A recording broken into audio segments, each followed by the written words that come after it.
Captain Avery Johnson had been pushing papers at the supply depot for 3 months when the invasion began. The base commander barely glanced at her when the alarm started screaming. Just another logistics officer scrambling to account for missing inventory while real warriors prepared to fight. Nobody questioned why she kept her flight suit in her locker. Nobody wondered why she disappeared to the flight line every dawn before her shift. And absolutely nobody suspected that the quiet woman who tracked ammunition requisitions had over 200 combat hours flying the deadliest close air support aircraft ever built. But when enemy armor rolled across the Serbian border and NATO's entire defensive line started collapsing, when every fighter pilot was either dead or pinned down, she did something that changed everything. She walked past the officers shouting into radios, climbed into a cockpit that wasn't supposed to exist on that base, and reminded an entire invading army why the A-10 Warthog earned its reputation one thunderous burst at a time. Before we show you what really happened when she lit up that sky, drop a comment telling us where in the world you're watching from and hit subscribe. Because what happened next turned a forgotten logistics captain into the single reason an entire enemy division wished they'd never crossed that border. The coffee in the supply depot's break room tasted like burnt rubber filtered through despair, but Captain Avery Johnson drank it anyway. 0530 hours, and she was already on her second cup, staring at a computer screen that listed munitions expenditure rates with all the excitement of watching paint dry in slow motion. Outside the reinforced windows, Pristina Air Base was coming to life with its usual morning rhythm. Transport aircraft taxiing, maintenance crews shouting over engine noise, the distant crack of small arms, fire from the training ranges echoing across the tarmac. She was 32, which was young for a captain, but ancient for someone who'd spent the last decade in the cockpit of an A-10 Thunderbolt II before a bureaucratic nightmare and a medical review board had temporarily grounded her. Average height, athletic build hidden under a uniform that had spent too many days behind a desk. Dark hair pulled back in a regulation bun that was slightly too tight, giving her a severe look that discouraged casual conversation. Brown eyes that tracked movement with the kind of precision that came from calculating lead angles and threat vectors at 300 knots. The supply depot smelled like diesel fuel, old paper, and the particular kind of frustration that came from managing inventory for an entire NATO forward operating base. Rows of metal shelving stretched back into shadows, stacked with everything from MRES to medical supplies to crates of ammunition that Avery knew by sight, sound, and the way they shifted weight during transport. Lieutenant Marcus Webb, her assistant and the closest thing she had to a friend on this base, walked in carrying a clipboard and wearing his usual expression of mild bewilderment. 24 years old, fresh from officer training, still idealistic enough to believe that proper paperwork could solve most problems. "Captain, we've got a discrepancy in the 30mm ammunition count," he said, setting the clipboard on her desk. "Warehouse says we have 15,000 rounds. The manifest says 12,000. The flight line says they need 20,000. Avery glanced at the numbers without really seeing them. Her attention was fixed on something else, the way the morning light was catching the edge of the flight line visible through the far windows. The way shadows fell across concrete, painted with faded yellow markers that directed aircraft to and from hangars most people on this base didn't even know existed. "Split the difference in requisition, another 10,000 from Ramstein," she said automatically. "Priority shipment. Use the emergency authorization code." Webb blinked. "Ma'am, that code is only for combat situations." "Then I guess it's a good thing we're sitting on the edge of a potential combat zone, Lieutenant." He wanted to argue. She could see it in the way his jaw tightened. But 3 months of working with her had taught him that Captain Johnson's hunches about military logistics had an uncomfortable tendency to be correct. He picked up his clipboard and headed back into the warehouse depths, muttering something about paperwork and regulations. Avery returned her attention to the window, to the section of the base where 3 hangars sat in permanent shadow, their doors closed, their interiors classified at levels that made most of the base command structure nervous. She had been watching those hangars for 3 months, noting the patterns of security patrols, memorizing shift changes, cataloging the subtle signs of maintenance activity that most people wouldn't recognize as significant. Because inside one of those hangars sat an aircraft that officially didn't exist. An A-10 Thunderbolt II that had been quietly moved to Pristina as part of a rapid response deterrent force, then quietly forgotten when political priorities shifted and budgets got reallocated.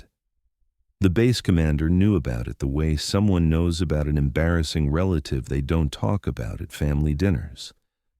The aircraft was listed on inventory sheets that nobody read, maintained by a crew that operated in bureaucratic shadows, waiting for orders that would probably never come. Avery knew about it because she'd made it her business to know, because she'd spent 2 months cross-referencing maintenance logs and fuel consumption reports until she'd found the ghost entries that proved something was being kept operational in Hangar 7. And because every morning before her shift officially started, she walked to that hangar, showed credentials that technically gave her access to every supply-related facility on base, and spent an hour in the cockpit of that forgotten Warthog, running through pre-flight checks and system diagnostics that kept her skills sharp and the aircraft ready, just in case. The alert sirens started at 06:15 hours, turning the morning from routine to chaos in the space of 3 electronic wails. Avery was on her feet before the second siren finished, coffee forgotten, already moving toward the command bunker with the kind of purposeful stride that made people get out of her way without understanding why. Webb appeared at her shoulder, face pale, eyes wide. "What's happening?" he asked, shouting over the sirens and the sudden roar of jet engines spinning up across the base. "We're about to find out," Avery replied, but she already had a cold certainty settling in her gut, the kind of certainty that came from understanding how geopolitical tensions worked, how small conflicts escalated into bigger ones, how warnings got ignored until it was too late. The command bunker was organized chaos, officers crowding around tactical displays, radio operators shouting updates in 3 different languages, the base commander, Colonel Harrison, standing in the center of it all like a lighthouse in a storm. He was 50, gray-haired, competent in the way the career officers were, when they'd spent their entire lives preparing for situations exactly like this one. "Serbian paramilitary forces crossed the border 90 minutes ago," he was saying, voice cutting through the noise like a blade. "Mechanized infantry supported by main battle tanks. Estimate battalion strength, maybe more. They've already overrun 2 border checkpoints and are pushing toward our outer perimeter." Someone asked about air support. Someone else mentioned NATO response protocols and authorization timelines. Harrison's expression said he already knew those answers and didn't like them. "All available air assets are engaged elsewhere or unavailable. Ramstein's scrambling a response package, but they're 2 hours out minimum, maybe 3. He paused, letting that sink in. "We have 30 minutes before hostile armor reaches effective firing range of this base." 30 minutes. Avery did the math instinctively. Response times, deployment options, available assets. It wasn't enough, not even close. The base's ground defenses were substantial, but designed to hold against light infantry, not main battle tanks. Without air support, without time to evacuate, they were looking at casualties that would make headlines and policy changes that would come too late for the people who'd be dead. "What about close air support?" someone asked. "Don't we have anything on site?" Harrison's face tightened. "Nothing operational. The A-10 in Hangar 7 is officially non-deployable. No pilot, no authorization, no... I can fly it." The words came out of Avery's mouth before her brain could fully process what she was saying. Every eye in the bunker turned toward her. This logistics captain who pushed papers and managed inventory, suddenly volunteering for a mission that would make sense only for a qualified CAS pilot. Harrison's expression shifted from surprise to something harder to read. Captain Johnson, with respect, your supply corps. Flying combat missions isn't exactly... I have 200 hours in the A-10C, Avery interrupted, her voice steady despite the adrenaline starting to spike through her system. 3,000 total flight hours, combat deployments in Iraq and Afghanistan. I was flying Warthogs out of Bagram before a medical review board grounded me for sleep apnea. She met his gaze directly. The aircraft in Hangar 7 is operational. I know because I've been maintaining flight readiness on it every morning for 3 months. And right now, it's the only thing standing between this base and an armor column that's going to roll right through our front gate, unless someone stops them. The silence in the bunker was absolute. Even the radio chatter seemed to pause as everyone processed what they had just heard. Webb was staring at her like she'd grown a second head. "Ma'am, you never mentioned—" "There was nothing to mention, Lieutenant." Avery's attention was fixed on Harrison, waiting for the decision that would either save lives or condemn them. "Sir, you need that aircraft in the air. I can put it there." Harrison studied her for a long moment, calculating risks and options with the kind of speed that came from decades of military decision-making. Finally, he turned to his operations officer. "Get Captain Johnson to Hangar 7. Full weapons loadout, everything that bird can carry. Authorization code Tango Echo 7. He looked back at Avery. "You've got 20 minutes to be wheels up, Captain." "Make them count." Avery was already moving toward the door. Behind her, she heard Webb's voice. "What about the supply depot?" She paused just long enough to look back. "Figure it out, Lieutenant. You're in charge now." Then she was running. The flight line was controlled madness. Ground crews scrambling to secure loose equipment, transport aircraft taxiing toward the runway, soldiers taking defensive positions behind blast walls and sandbag barriers. Avery ignored all of it. Her focus narrowed to a single target. Hangar 7, sitting in its usual shadows, its doors still closed. The security checkpoint barely slowed her down. She flashed credentials, barked authorization codes, and the guard stepped aside with expressions that suggested they'd just witnessed something they didn't fully understand, but were smart enough not to question. The hangar doors were already opening by the time she reached them, grinding apart on hydraulics that protested the sudden urgency. Inside, emergency lights cast everything in harsh, white illumination that turned shadows into knife edges. And there it sat. The A-10C Thunderbolt II, Warthog, tank killer, the ugliest aircraft ever built, and the most beautiful thing Avery had seen in 3 months. Gray-green camouflage paint, twin turbofan engines mounted high above the fuselage, and the massive GAU-8 Avenger 30mm rotary cannon slung beneath the nose like the promise of retribution, made physical. The maintenance crew chief was already there, a grizzled master sergeant named Kowalski who'd been keeping this bird operational on paperwork that barely existed. He looked at Avery with knowing eyes. "Figured someone would remember her eventually," he said, gesturing to where the weapons crew was already loading Maverick missiles onto wing pylons. "She's fully fueled, systems green, cannon loaded with 1,150 rounds. We're hanging 6 AGM-65s, rocket pods, and an AIM-9 just in case someone gets stupid." "How long?" Avery asked, already walking toward the aircraft, her hands reaching for the flight suit that Kowalski's crew had apparently already retrieved from her locker. 12 minutes for full combat load. You'll be cutting it close." "Story of my life, Sergeant." She stripped down to her base layer and climbed into the flight suit with motions that came from muscle memory carved deep by repetition. Nomex fabric that smelled like jet fuel and old sweat, harness straps that settled into familiar grooves across her shoulders, helmet that fit like it had been molded specifically for her head because it had been, back when she was still officially a pilot instead of a logistics officer managing spreadsheets. By the time she finished her pre-flight walk-around, the weapons crew was securing the last Maverick. Kowalski met her at the ladder to the cockpit. "You remember how to fly this thing, Captain?" Avery's smile was thin and sharp. "Like riding a bike, Sergeant, just faster and with more explosions." She climbed into the cockpit and everything else fell away. The chaos outside, the impossible timeline, the career she'd probably just ended by volunteering for an unauthorized combat mission, none of it mattered anymore. All that mattered was the aircraft, the mission, and the calculations already running through her head about approach vectors and target acquisition parameters.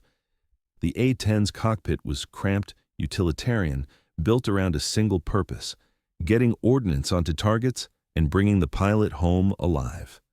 Avery's hands moved through the startup sequence with the kind of automatic precision that came from doing something hundreds of times. Battery switches, fuel pumps, engine start for the left turbofan, then the right.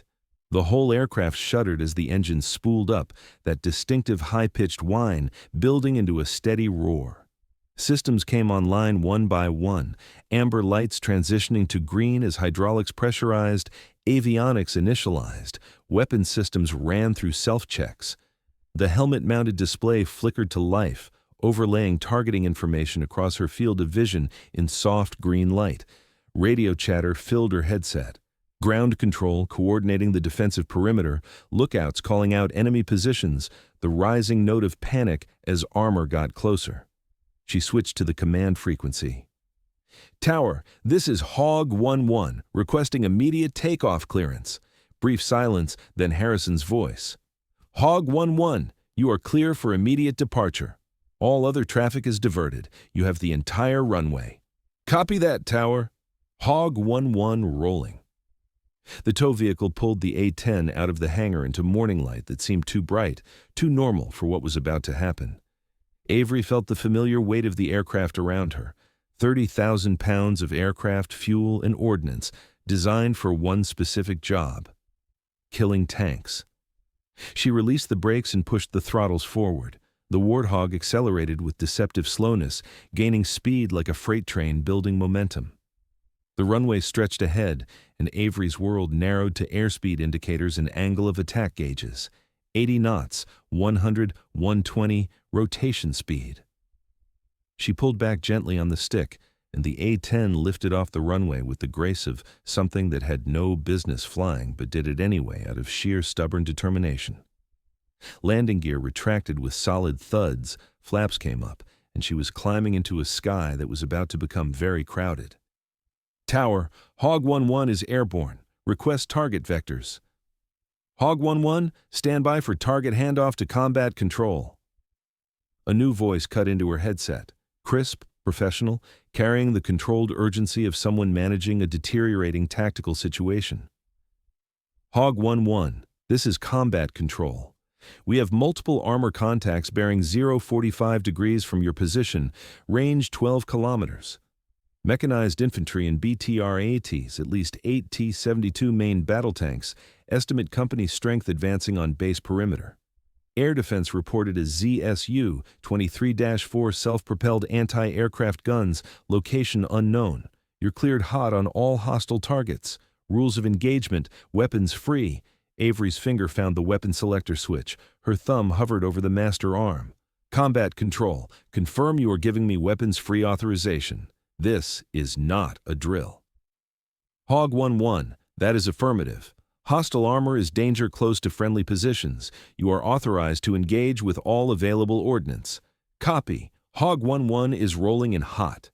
She banked the A-10 into a hard right turn, pulling the aircraft around until her nose pointed toward the coordinates combat control had provided. Through the cockpit glass, she could see smoke rising from the border area. Burning buildings, vehicle fires, the visual signature of an invasion force that had been meeting light resistance and moving with confidence. That confidence was about to become a liability. Avery descended to 8,000 feet, eyes scanning the ground, correlating what she saw with the tactical display feeding her real-time updates. And there they were, a column of armored vehicles moving in tactical formation across open terrain, clearly visible against the pale ground.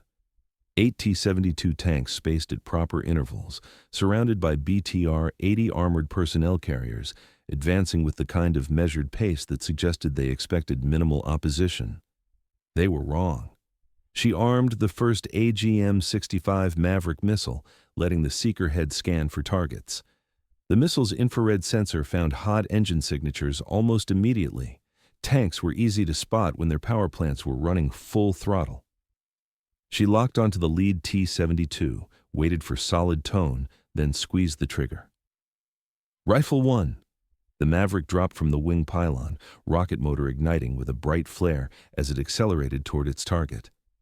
Avery didn't watch it impact. She was already acquiring the second tank, locking the next Maverick, firing again. Rifle 2.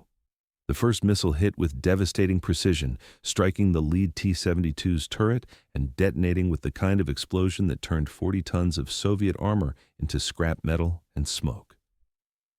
The second impact came 3 seconds later, another tank erupting into flames as its ammunition cooked off in a secondary explosion that lit up the morning like a miniature sun.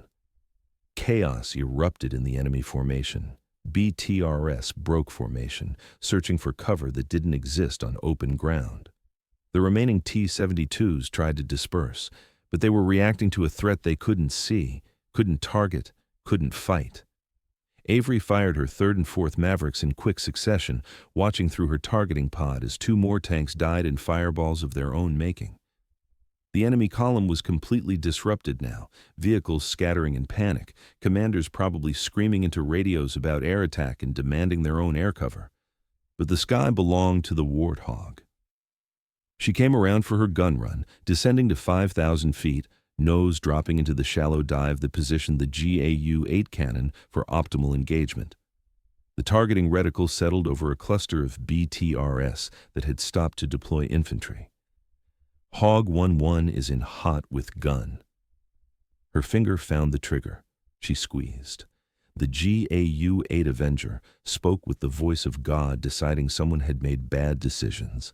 A sound like the universe tearing itself apart as the 7-barrel rotary cannon spat 30mm depleted uranium rounds at 3,900 rounds per minute. Each projectile was designed to penetrate armor, and at this range, BTR-80s might as well have been made of cardboard. The first BTR came apart like it had been hit by a giant hammer, armor plating shredding under the impact of rounds that turned metal into Swiss cheese and everything inside into casualties. Avery walked the cannon fire across 2 more vehicles, watching through her HUD as the iconic nose vibration of the firing cannon made the entire aircraft shudder. She pulled up, climbing away from the kill zone, already scanning for the next target. Behind her, the enemy column was no longer advancing. It was dying. 5 tanks destroyed, 4 BTRS wrecked, infantry scattered and taking cover wherever they could find it. But she wasn't done. Combat control, Hog 1-1. First wave is neutralized. Do you have additional targets? Hog 1-1, affirmative. Second wave of armor has been identified 3 kilometers behind your current targets. Estimate 6 additional tanks, multiple support vehicles. Also be advised, ZSU-23-4 is active in your vicinity. Recommend extreme caution. The warning came a half-second too late. Avery's threat receiver screamed, radar warning symbol lighting up her display with the unmistakable signature of a ZSU-23-4 Shilka, a Soviet self-propelled anti-aircraft gun with 4 rapid-fire cannons designed specifically to kill low-flying aircraft. She broke hard left, dumping chaff and flares, the A-10 responding with the maneuverability of something that wasn't supposed to turn this tight, but did it anyway. Tracers arced through the space where she'd been 2 seconds earlier, bright lines of death that would have torn her aircraft apart. The Shilka was good. Whoever was operating it knew their business. They were tracking her turn, adjusting fire, boxing her into a corner where evasion would become mathematically impossible. But Avery Johnson hadn't survived 200 combat hours by playing fair. She reversed her turn mid-maneuver, a move that violated every sensible flight principle, but worked because the A-10 was built by people who understood that sometimes pilots needed to do impossible things. The Shilka's operator lost tracking for just a second, and a second was all she needed. She rolled inverted, pulled the nose down, and dove toward the enemy position with her last 2 Mavericks already armed and locked.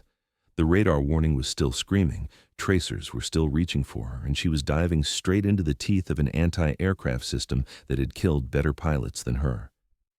"Rifle 3, Rifle 4, she called, voice steady despite pulling 6 Gs in a dive that made her vision gray at the edges. Both Mavericks launched simultaneously. She didn't wait to confirm hits. She pulled up hard, climbing away, feeling the airframe protest under stress, loads it wasn't designed for but would tolerate because this was exactly the kind of abuse the Warthog was built to survive. Behind her, 2 explosions occurred almost simultaneously as both missiles found their target. The ZSU-23-4's radar signature vanished from her threat display, replaced by the visual of a burning wreck that would never threaten aircraft again. "Shilka is down," she reported, circling back toward the second armor wave that Combat Control had identified. "Engaging second wave." She had 2 Mavericks left, rocket pods still full, and 600 rounds remaining in the cannon, more than enough to finish the job. The second armor wave never had a chance. They'd seen what happened to the first column, witnessed tanks reduced to burning metal by an aircraft they couldn't effectively fight, and their morale was already breaking before Avery made her first pass. She came in from their flank, using terrain masking to hide her approach until she popped up over a ridgeline like death arriving on schedule. The remaining 2 Mavericks killed 2 more T-72s before the enemy could react. Then she was in among them with the gun, making pass after pass, each burst of 30mm fire, dismantling vehicles and destroying the will to fight. By the time she pulled off target, the second wave wasn't an armor column anymore.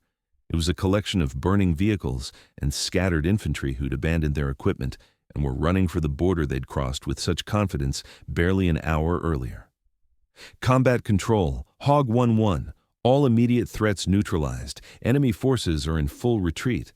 I have Winchester on missiles, approximately 400 rounds remaining in gun. Request battle damage assessment and additional tasking." The response came not from Combat Control, but from Colonel Harrison himself. His voice carried something that might have been awe or relief, or the kind of exhaustion that came from watching impossible situations resolve themselves through sheer force of will. "Hog 1-1, return to base. Outstanding work, Captain. You just saved this entire installation." Avery brought the A-10 around in a long, lazy turn, pointing her nose back toward Pristina Air Base. The aircraft felt lighter now without the missiles, and she could see smoke from the destroyed enemy column staining the sky behind her. "Just doing my job, sir," she replied. But inside, she was smiling. Because this right here, in the cockpit of an aircraft designed to do one thing better than anything else in the world, this was where she belonged. Not pushing papers in a supply depot, not managing inventory spreadsheets, but here, in the sky, making impossible decisions at 300 knots and reminding the world why the A-10 Warthog was still the most feared close air support aircraft ever built. The landing was textbook perfect. Wheels touching down exactly on the numbers, engines spooling down as she taxied off the active runway. Ground crews were waiting, and behind them, she could see what looked like half the base command staff standing at attention. She shut down the engines, completed her post-flight checks with the same methodical precision she'd used to start the mission, then popped the canopy and climbed down. Colonel Harrison was the first to reach her, and his expression was complicated. Relief mixed with something that looked like he was reassessing every assumption he'd ever made about logistics officers. "Captain Johnson," he said formally. Then he stopped, shook his head, and his expression shifted to something warmer. "Hell of a job up there." "Thank you, sir." Avery pulled off her helmet, feeling 3 months of desk work frustration evaporate like morning dew. The aircraft performed exactly as expected, and the pilot exceeded all expectations. Harrison paused, clearly wrestling with something. "I'm going to have questions. Starting with why an A-10 pilot with your record was rotated to Supply Corps instead of getting back in the cockpit where you clearly belong." Avery's expression remained neutral. "Medical review board, sir. Sleep apnea. They grounded me pending further evaluation. The paperwork got delayed." "The paperwork," Harrison repeated slowly, "got delayed." "For 3 months, sir. I submitted all required documentation, kept myself flight current, maintained aircraft readiness on the only operational Warthog we had, purely as a precautionary measure, of course." Harrison's mouth twitched in something that might have been a smile trying not to show itself in public. Of course, purely precautionary. He pulled out his radio. "Get me personnel command, priority 1. I need Captain Johnson's medical review board results expedited and her flight status reactivated immediately. Authorization comes from me personally." Behind him, Webb was staring at Avery like she was a completely different person than the captain who'd been managing ammunition inventory an hour earlier. "Ma'am, I have so many questions." "Later, Lieutenant," Avery replied, but she was smiling now, really smiling, for the first time in months. "Right now, I believe Master Sergeant Kowalski and I need to discuss maintenance schedules for that aircraft, because something tells me she's going to be flying a lot more missions in the near future." The debriefing took 3 hours. Avery walked the command staff through every decision, every shot, every tactical consideration that had turned an impossible situation into a decisive victory. The battle damage assessment confirmed 13 destroyed tanks, 11 destroyed armored personnel carriers, 1 destroyed anti-aircraft system, and enemy casualties estimated in the hundreds.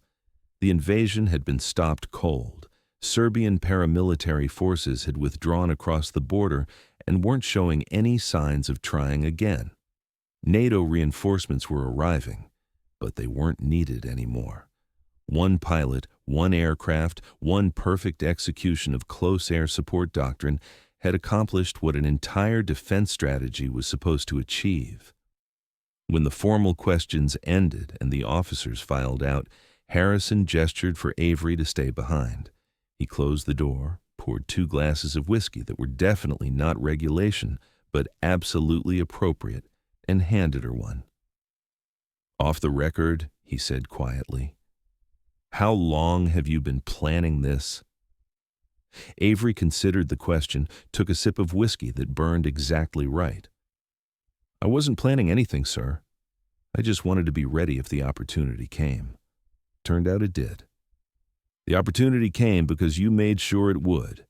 Keeping that aircraft operational, maintaining your flight currency, positioning yourself to volunteer when the moment arrived."